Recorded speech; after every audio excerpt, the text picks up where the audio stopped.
Zdravím vás, tu je Hugo z Blaze IT a dneska vás v 5-minútovom videu naučím, ako si spraviť vlastný katalóg produktov pomocou našej aplikácie Ponukan.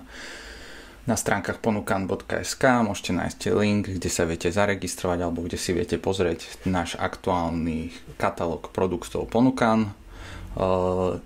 Potom ako vlastne otvoríte naše stránky, navigujte cez tlačidlo registrácia, kde si vyplníte svoje základné údaje.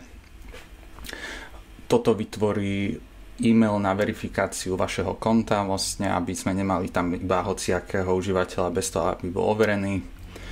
Musíte si do svojho e-mailu, možno niekedy do spamového priečinku odkliknúť tento e-mail, ktorý vás zase nanaviguje naspäť na stránky Ponukan. Pokiaľ vás neodhlási, tak sa treba odhlásiť, lebo toto vlastne revaliduje váš profil a získate správny token, ktorý už, ako vidíte, dovolí vytvorenie profilu.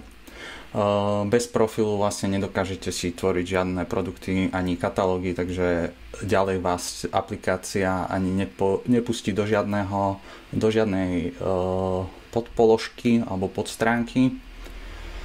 Potom ako si vytvoríte profil so základnými údajmi a obrázkom, si môžete donastaviť nejaké popisy alebo si nastaviť doménu, na ktorú má vlastne katalóg linkovať, alebo váš Facebook, váš Instagram, taktiež však aj telefónne číslo, keby vás chce niekto telefonicky kontaktovať, a WhatsApp číslo na to, aby vlastne vám vedeli ľudia poslať správu rovno z časti katalógu, ktorú vám posielajú alebo tá, ktorú navštívili.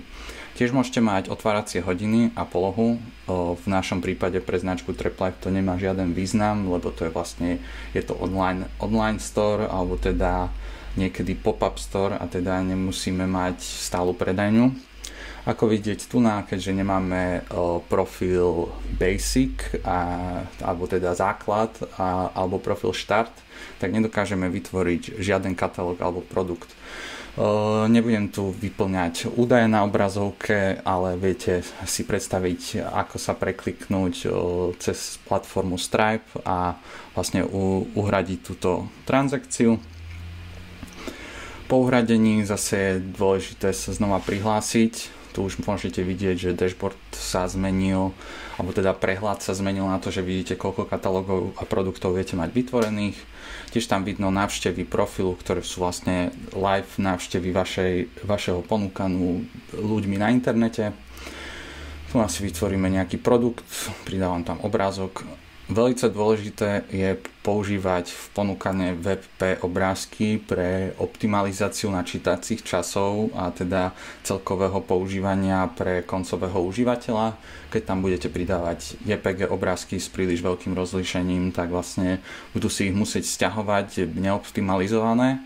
Lepšie je ich predom optimalizovať. Samozrejme, to už je funkcionalita pre pokročilejšieho užívateľa, ktorý chce aby mu to fungovalo čo najlepšie, a môžete samozrejme vkladať teda JPG obrázky, ale neodporúčam to. Keby ste chceli nejakú kategóriu produktov, musíte si ju vytvoriť zvlášť a potom vlastne ju viete priradiť k produktu. Tu priraďujem kategóriu produktu, tak už to je celkovo vytvorený produkt. Teraz ešte vytvoríme katalóg, do ktorého by sme tento produkt vedeli priradiť. Dátum katalógu sa uvádza v hlavnej časti profilu, kde sú vlastne katalógy vypísané.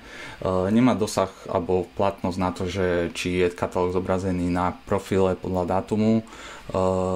Je to vlastne v pláne v budúcej funkcionalite, aby katalóg, keď už nemá správny čas, tak vlastne aby zmizol z profilu.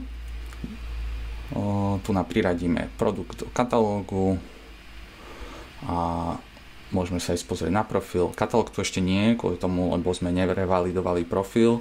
Dôležité je vedieť, že tieto profilové stránky sú statické stránky pre Google, alebo teda celkovo pre najrýchlejšie načítanie tej prvej stránky pre užívateľa, a potom tie ďalšie podstránky už si vlastne vypýta zo serveru na klient sám. Pre vás to môže byť zbytočná informácia, ale pre niekoho vysvetlenie, ako to technicky funguje. Takto si vytvoríte teda svoj jednoduchý katalóg produktov behom 5 minút.